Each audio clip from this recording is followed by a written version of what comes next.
नमस्कार, KP news के bulletin में आपका स्वागत है। मैं हूं पूजा आपके साथ।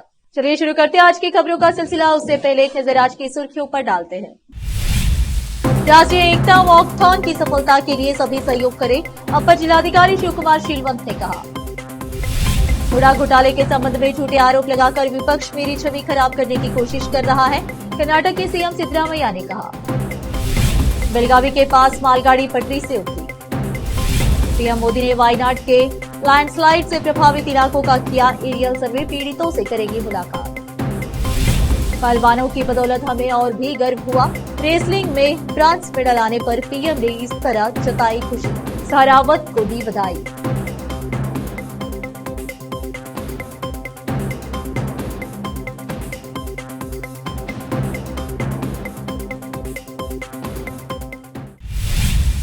समाचारों का सिलसिला शुरू करते हुए देखते हैं समाचार विस्तार से।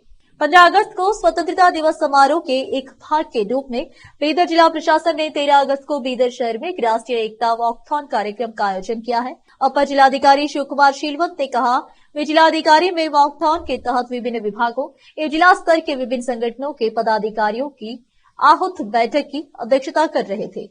13 अगस्त को सुबह 7 बजे बीदर किले से जिला नेहरू स्टेडियम तक राष्ट्रीय एकता वॉक कार्यक्रम आयोजित किया जाएगा, जिसमें बीदर शहर के विभिन्न स्कूलों और कॉलेजों के छात्र भाग लेंगे।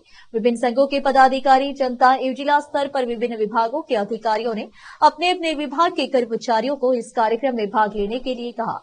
यह कार्यक्रम स्वतंत्रता दिवस पूर्व बैठक में लिए गए निर्णय के अनुसार जिला कलेक्टर के निर्देशानुसार आयोजित किया जा रहा है। इस कार्यक्रम में ज्ञान सुधा, Guru Nanak college, Shaheen college, PUD college सहित विभिन्न कॉलेजों के छात्र बड़ी संख्या में भाग लेंगे। उन्होंने कहा कि इसके लिए जनप्रतिनिधियों को आमंत्रित किया जाएगा। बच्चों को बीदर किले पर सुबह 6:30 पर पहले ही बुला लिया जाए, क्योंकि 13 तारीख को सुबह 7 बजे वॉकथॉन का कार्यक्रम है। वॉकथॉन बीदर किले से महमूद कवान मदरसा तक शुरू होता है। अंबेडकर सर्कल, शिवाजी सर्कल और हरड़ैया सर्कल होते हुए जिला नेहरू स्टेडियम तक आयोजित किया जाएगा। उन्होंने कहा कि स्कूली वाहनों में बच्चों को बैठाकर सुरक्षित वापस अपने कॉलेज तक पहुंचाने की जिम्मेदारी संबंधित कॉलेजों के शिक्षकों की है। रोकते समाचारों का सिलसिला एक ब्रेक के लिए, जल्द लौटते हैं ब्रेक के बाद।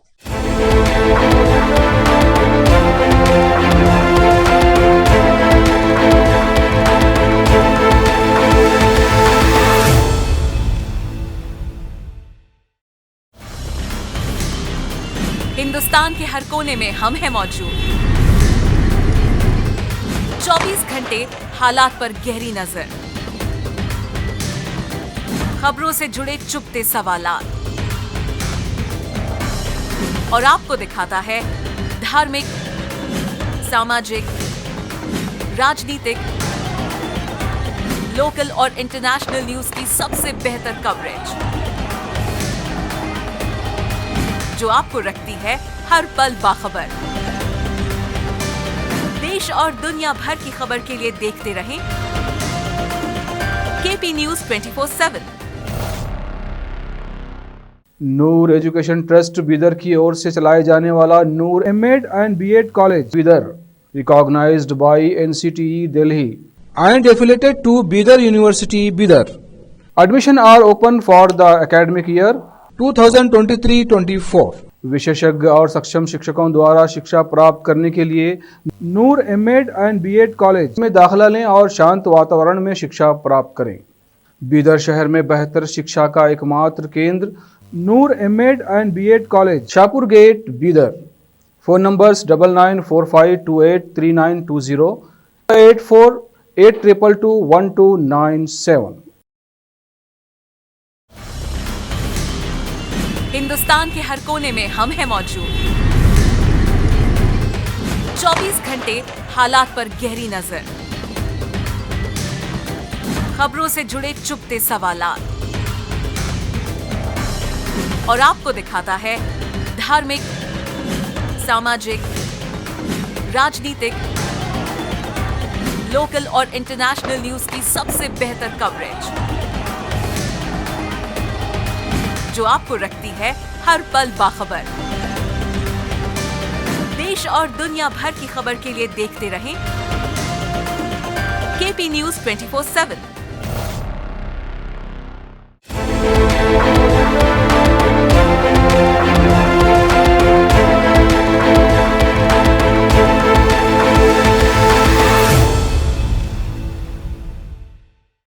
ब्रेक के बाद आपका स्वागत है। आइए देखते हैं देश के अन्य समाचार।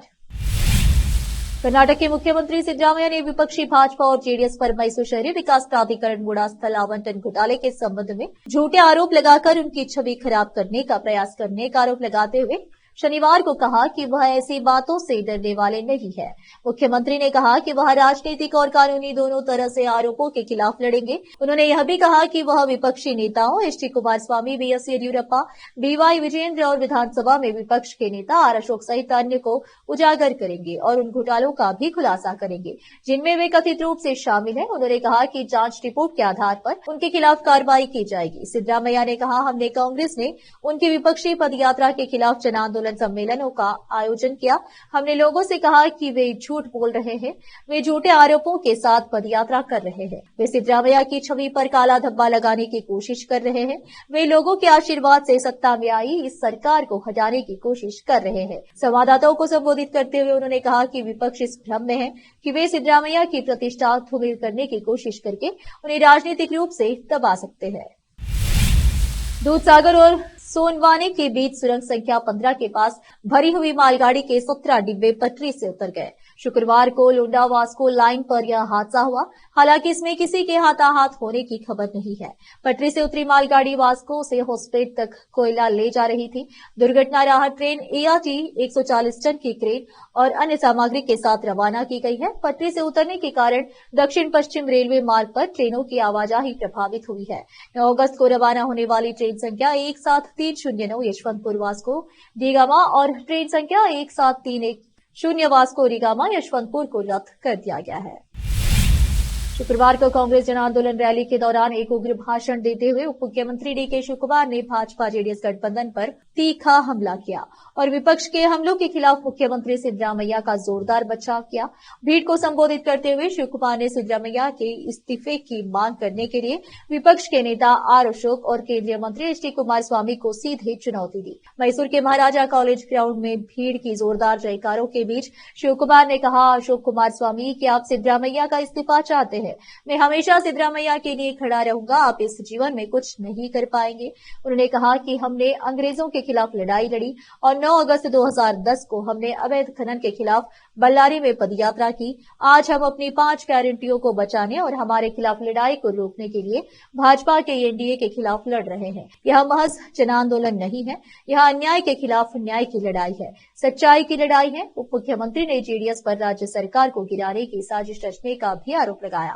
उन्होंने कहा कि हमारी सरकार को निशाना बनाया जा रहा है। हम गारंटी लागू करके गरीबों के लिए लड़ रहे हैं। शिव कुमार ने आरोप लगाया कि कुमारस्वामी ने अपने भाई एच.डी. रेवन्ना के बेटे प्रज्वल रेवन्ना के हितों की रक्षा के लिए उनके खिलाफ साजिश रची। उन्होंने कहा कि वह किसी को नहीं छोड़ते। रोकते समाचारों का सिलसिला एक ब्रेक के लिए, जल्द लौटते हैं ब्रेक के बाद।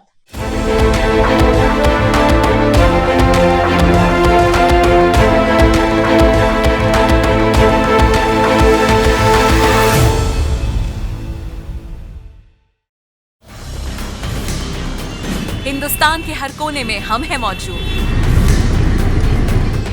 24 घंटे हालात पर गहरी नजर, खबरों से जुड़े चुपते सवालात और आपको दिखाता है धार्मिक, सामाजिक, राजनीतिक, लोकल और इंटरनेशनल न्यूज की सबसे बेहतर कवरेज जो आपको रखती है हर पल बाखबर। देश और दुनिया भर की खबर के लिए देखते रहें KP news 24/7। Noor education trust Bidar की ओर से चलाए जाने वाला Noor MEd and BEd college Bidar, recognised by NCTE Delhi and affiliated to Bidar University, Bidar. Admission are open for the academic year 2023-24. विशेषज्ञ और सक्षम शिक्षकों द्वारा शिक्षा प्राप्त करने के लिए नूर एमएड एंड बीएड कॉलेज में दाखिला लें और शांत वातावरण में शिक्षा प्राप्त करें। बीदर शहर में बेहतर शिक्षा का एकमात्र केंद्र Noor MEd and BEd college, Shahpur gate, Bidar. Phone numbers 9945283920, 8482221297। Hindustan के हर कोने में हम हैं मौजूद। 24 घंटे हालात पर गहरी नजर, खबरों से जुड़े चुपते सवालात, और आपको दिखाता है धार्मिक, सामाजिक, राजनीतिक, लोकल और इंटरनेशनल न्यूज की सबसे बेहतर कवरेज, जो आपको रखती है हर पल बाखबर। देश और दुनिया भर की खबर के लिए देखते रहें केपी न्यूज 24/7।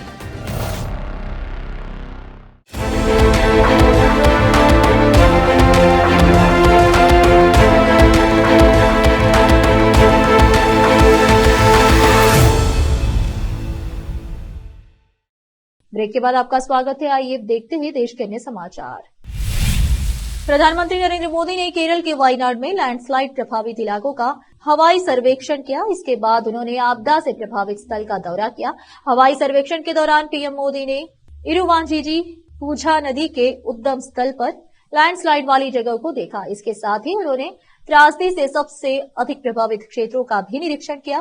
प्रधानमंत्री का यह दौरा वायनाड में हुए भूस्खलन के पीड़ितों को सहायता देने और स्थिति का जायजा लेने के लिए किया गया है। अपने इस दौरे के दौरान पीएम मोदी एक बैठक की अध्यक्षता करेंगे, जिसमें वो राहत पुनर्वास के लिए किए जा रहे प्रयासों की समीक्षा करेंगे। इसके बाद अस्पताल में घायलों से मुलाकात करेंगे। बता दें कि बीते 30 जुलाई को वायनाड में हुए भूस्खलन में 400 से अधिक लोगों की जान जा चुकी है। इस त्रासदी में सैकड़ों लोगों के घायल होने की भी खबर है। इस त्रासदी में जान माल का भी भारी नुकसान हुआ है। एनडीआरएफ, एसडीआरएफ, एसओजी और वन अधिकारियों की टीमें राहत एवं बचाव कार्य में लगी हुई है। प्रधानमंत्री नरेंद्र मोदी ने शुक्रवार को पेरिस ओलंपिक में पहलवान अमन सहरावत को 57 किलो फ्री स्टाइल वर्ग में ब्रॉन्ज मेडल जीतने पर बधाई दी है। अमन ने पेरिस ओलंपिक में कुश्ती में भारत को पहला मेडल दिलाया है। अमन सहरावत ने 57 किलो फ्री स्टाइल वर्ग के ब्रॉन्ज मेडल के मुकाबले में पुएर्तो रिको के डारियन तोई क्रूज को अंकों के आधार पर 13-5 से हराया है। भारत की इस जीत पर प्रधानमंत्री नरेंद्र मोदी ने सोशल मीडिया प्लेटफॉर्म एक्स पर लिखा, हमारे पहलवानों की बदौलत हमें और भी गर्व हुआ है।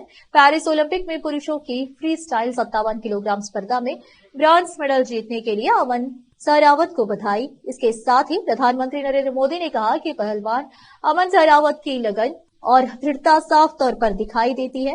पूरा देश इस उल्लेखनीय उपलब्धि का जश्न मना रहा है। बता दें कि अमन सहरावत ने पेरिस ओलंपिक में कुश्ती में भारत को पहला मेडल दिलाया है।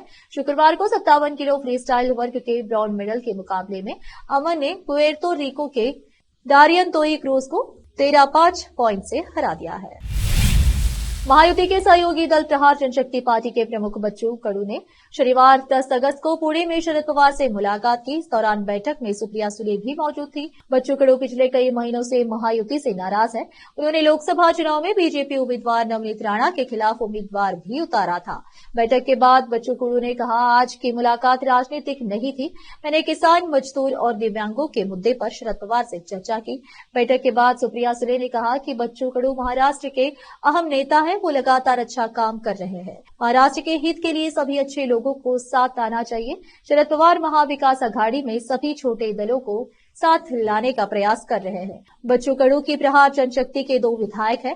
बच्चू कडू ठाकरे सरकार में मंत्री थे, लेकिन शिवसेना में बगावत के बाद देवेंद्र फडणवीस के कहने पर बच्चू कडू ने एकनाथ शिंदे का साथ दिया। अब विधानसभा चुनाव से पहले सभी नेता नई रणनीति बना रहे हैं। ऐसे में बच्चू दोबारा उद्धव के साथ आ सकते हैं। हालांकि आधिकारिक तौर पर उद्धव, बच्चू या शरद पवार की तरफ से इस बारे में कोई बयान नहीं दिया गया है। दिल्ली के पूर्व डिप्टी सीएम मनीष सिसोदिया शराब घोटाले में सुप्रीम कोर्ट से मिली जमानत के बाद जेल से बाहर आ गए हैं और वे काफी एक्टिव नजर आ रहे हैं। आज सुबह प्राचीन हनुमान मंदिर में दर्शन के बाद वे महात्मा गांधी की समाधि राजघाट पहुंचे। महात्मा गांधी की समाधि पर पुष्प अर्पित करने के बाद वे पार्टी दफ्तर पहुंचे। उन्होंने पार्टी कार्यकर्ताओं को संबोधित किया। मनीष सिसोदिया ने भाषण की शुरुआत करते हुए नारा लगाया, भ्रष्टाचार का एक ही काल केजरीवाल। केजरीवाल सिसोदिया ने कहा कि झूठे मुकदमों में आप नेताओं को फंसाया जा रहा है। उन्होंने अरविंद केजरीवाल को ईमानदारी का प्रतीक बताया और कहा कि आप नेताओं के खिलाफ साजिश हुई है। केजरीवाल को झुकाने के लिए ईडी और सीबीआई का इस्तेमाल किया जा रहा है। इससे पहले मनीष सिसोदिया ने हनुमान मंदिर में दर्शन के बाद कहा, भगवान बजरंग बली ने मुझे आशीर्वाद दिया है। अरविंद केजरीवाल पर भी बजरंग बली का विशेष आशीर्वाद है। और आप देखिए कि अरविंद केजरीवाल को भी बजरंगबली का इसी तरह आशीर्वाद मिलेगा। राष्ट्रीय राजधानी दिल्ली और उसके आसपास के कई इलाकों में शनिवार सुबह हल्की बारिश हुई। मौसम विभाग ने दिल्ली में 11 अगस्त तक हल्की से मध्यम बारिश, गरज के साथ छींटे पड़ने और बादल छाए रहने का अनुमान जताया है। दिल्ली एनसीआर में पिछले 24 घंटे के दौरान बारिश हुई। इसकी वजह से कई जगहों पर जल जमाव भी देखा गया। मौसम विभाग के अनुसार हिमाचल प्रदेश, उत्तराखंड और पूर्वी राजस्थान में आज और कल भारी बारिश की संभावना है, जबकि हरियाणा, पंजाब और चंडीगढ़ में आज झमाझम बारिश हो सकती है। इस सप्ताह जम्मू कश्मीर, उत्तर प्रदेश, पंजाब, हरियाणा, चंडीगढ़, दिल्ली, पश्चिमी राजस्थान में छिटपुट से लेकर तेज वर्षा हो सकती है। हिमाचल प्रदेश, उत्तराखंड, राजस्थान, पूर्वी उत्तर प्रदेश, मध्य प्रदेश, गुजरात, छत्तीसगढ़ और गोवा में अलग अलग जगहों पर 15 अगस्त तक भारी बारिश का दौर जारी रहेगा। बांग्लादेश में अंतरिम सरकार का गठन हो चुका है। अंतरिम सरकार बनने के बाद भी विरोध प्रदर्शन जारी है। अब प्रदर्शनकारी बांग्लादेश के सुप्रीम कोर्ट के चीफ जस्टिस सहित सभी न्यायाधीशों के इस्तीफे की मांग कर रहे हैं। प्रदर्शनकारियों ने सुप्रीम कोर्ट का घेराव कर लिया है और अपनी मांग पर अड़े हैं। ढाका ट्रिब्यून समाचार पत्र की खबर के अनुसार प्रदर्शनकारियों, जिनमें अधिकतर छात्र शामिल हैं, उन्होंने बांग्लादेश के सुप्रीम कोर्ट को घेर लिया है और चीफ जस्टिस के तत्काल इस्तीफे की मांग कर रहे हैं। नौकरियों में आरक्षण प्रणाली के खिलाफ बांग्लादेश में व्यापक प्रदर्शनों के बीच शेख हसीना को प्रधानमंत्री पद से इस्तीफा देना पड़ा था, साथ ही उन्हें देश तक छोड़ना पड़ा था। शेख हसीना के बाद नोबेल पुरस्कार से सम्मानित अर्थशास्त्री मोहम्मद यूनुस को बांग्लादेश की अंतरिम सरकार के प्रमुख के रूप में चुना गया है। बांग्लादेश की नवगठित अंतरिम सरकार ने बड़े देशों के साथ ढाका के संबंधों में संतुलन बनाए रखने की आवश्यकता पर जोर दिया है। अमेरिका में राष्ट्रपति चुनाव के लिए रिपब्लिकन पार्टी के उम्मीदवार डोनाल्ड ट्रंप के विमान में शुक्रवार रात उस समय तकनीकी समस्या आ गई जब वह मोन्टाना के बोजोमैन में एक जनसभा में शामिल होने के लिए रवाना हुए थे। एक अधिकारी ने बताया कि तकनीकी खराबी के कारण ट्रंप के विमान के मार्ग में बदलाव किया गया और इसे पास के बिलिंग हवाई अड्डे पर सुरक्षित रूप से उतारा गया। अधिकारी के मुताबिक पूर्व राष्ट्रपति ट्रंप मोन्टाना से रिपब्लिकन पार्टी के सीनेट उम्मीदवार टिम शीही के समर्थन में एक चुनावी रैली में हिस्सा लेने के लिए बोजमैन जा रहे थे। मोन्टाना में शीही का मुकाबला डेमोक्रेटिक पार्टी के प्रत्याशी एवं मौजूदा सीनेटर जॉन टेस्टर से है। ट्रंप के प्रचार अभियान दल ने बिलिंग में उतरने के बाद पूर्व राष्ट्रपति का एक वीडियो साझा किया, जिसमें उन्हें यह कहते हुए सुना जा सकता है कि वह मोन्टाना पहुंचकर खुश है। हालांकि उन्होंने वीडियो में घटना के बारे में कोई जिक्र नहीं किया। फिर से एक नजर सुर्खियों पर। राष्ट्रीय एकता वॉकथॉन की सफलता के लिए सभी सहयोग करें, अपर जिलाधिकारी शिव कुमार शीलवंत ने कहा। मुड़ा घोटाले के संबंध में झूठे आरोप लगाकर विपक्ष मेरी छवि खराब करने की कोशिश कर रहा है, कर्नाटक के सीएम सिद्धरामैया ने कहा। बेलगावी के पास मालगाड़ी पटरी से उतरी। पीएम मोदी ने वायनाड के लैंडस्लाइड से प्रभावित इलाकों का किया एरियल सर्वे, पीड़ितों से करेगी मुलाकात। पहलवानों की बदौलत हमें और भी गर्व हुआ, रेसलिंग में ब्रांज मेडल आने पर पीएम ने इस तरह जताई खुशी, सहरावत को दी बधाई।